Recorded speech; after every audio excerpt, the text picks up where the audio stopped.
buat mikir cicilan, ngopi-ngopi masih.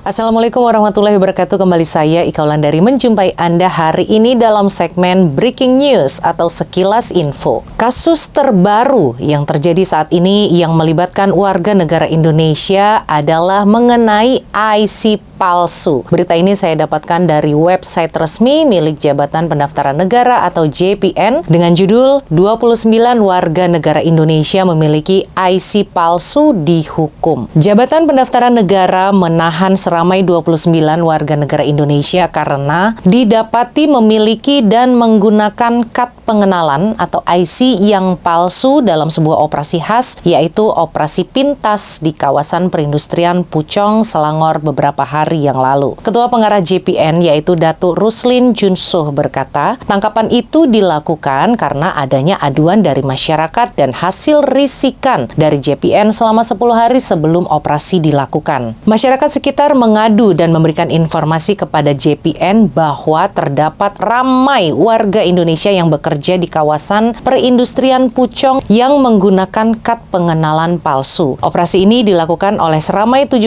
pegawai penguat kuasa JPN yang memberhentikan sebuah van di tengah jalan yang van itu dipenuhi dan membawa pekerja warga Indonesia yang dicurigai telah menggunakan kad pengenalan palsu untuk bekerja di Malaysia. Dan hasil pemeriksaan dan juga penggeledahan dari penumpang van tersebut telah didapati 14 kad pengenalan palsu dan 1 kad IC pengenalan milik orang lain yang digunakan oleh warga negara Indonesia tersebut. Lalu pemeriksaan susulan pun dilakukan. Lokasinya yaitu di kawasan Taman Perindustrian Pucong. Di sini JPN mendapati dan menahan 15 lagi warga Indonesia yang juga melakukan kesalahan yang sama, yaitu memiliki IC palsu. Kesemuanya totalnya ada 29 warga negara Indonesia yang ditahan, terdiri dari 3 lelaki dan 26 perempuan, berusia antara 19 tahun hingga 70 tahun. Mereka semua berasal dari Sulawesi, Medan, dan juga Aceh. Hasil siasatan juga mendapati kesemua kad pengenalan palsu itu didapat dan dibeli dari seorang ejen yang tidak dikenali siapa nama ejennya dan identitasnya. Ejen ini berlokasi di Lembah Kelang dan menjual IC palsu ini dengan harga Rp300. Para tersangka juga mengaku mereka hanya berjumpa 1 kali saja dengan ejen itu untuk mendapatkan kad pengenalan palsu ini, kemudian mereka difoto wajahnya dan dalam waktu 1 minggu IC palsu itu pun sudah jadi dan mereka terima. Menurut JPN, dalam pembuatan dan penjualan IC palsu ini adalah orang Malaysia atau orang tempatan dan kemungkinannya masih ada banyak sekali warga asing lainnya yang menjadi korban dari penjualan IC palsu tersebut yang dilakukan oleh sindikat pemalsuan itu. Karena sindikat tersebut menjual IC palsu dengan harga yang murah dan dengan cara yang sangat mudah, sehingga banyak sekali orang yang membeli kepadanya. Kesemua warga asing disiasat di bawah peraturan nomor 25 dalam kurung 1 dalam kurung I Peraturan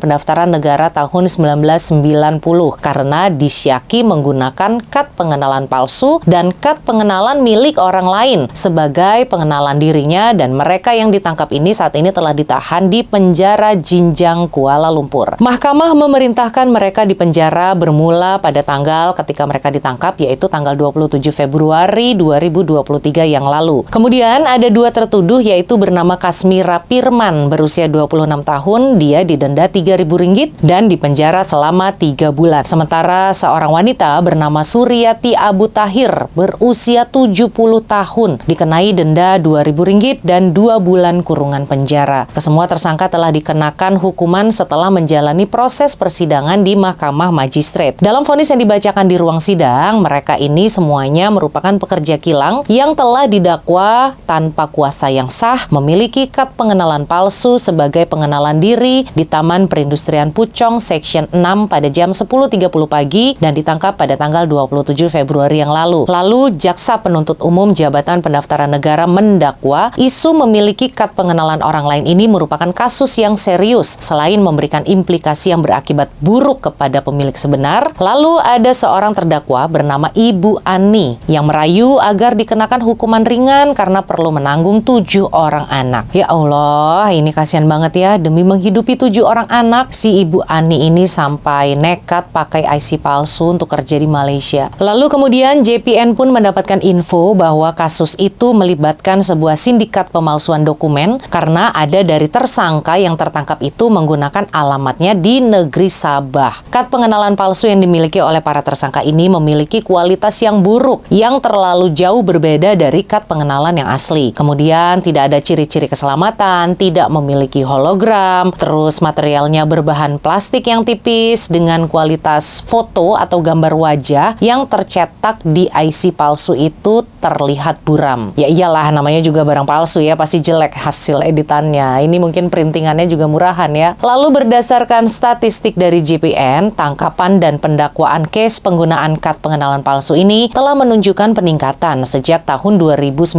dan juga semakin meningkat di tahun 2023 ini dan akan dijangka semakin berlaku penambahan secara mendadak. Tuh kan, ada-ada aja ya kasusnya. Ini lagi tentang IC palsu. Karena punya IC Malaysia itu adalah hal yang amat sulit banget ya saat ini. Beda halnya kalau puluhan tahun dulu tuh, ketika zaman-zaman dulu sebelum atau juga setelah kemerdekaan, memang IC Malaysia itu bisa didapat dengan mudah ketika negara Malaysia baru saja berdiri. Tapi tidak untuk sekarang ini. Hal yang sangat mustahil IC Malaysia itu bisa begitu mudah didapat. Jika Anda sekarang merasa pegang IC Malaysia nih, tapi beli dengan agen atau beli dengan sindikat, yakinlah IC yang Anda pegang itu palsu. Untuk membuktikan IC Anda itu asli atau palsu, ya mudah aja. Datang aja ke JPN. Bisa dicek di sana. Tapi kalau ketahuan palsu, ya bisa-bisa ditangkap di tempat juga. Kalau ketangkap, ya pastilah di penjara. Oke, sekian breaking news kali ini. Saya Ika Wulandari undur diri. Wassalamualaikum warahmatullahi wabarakatuh.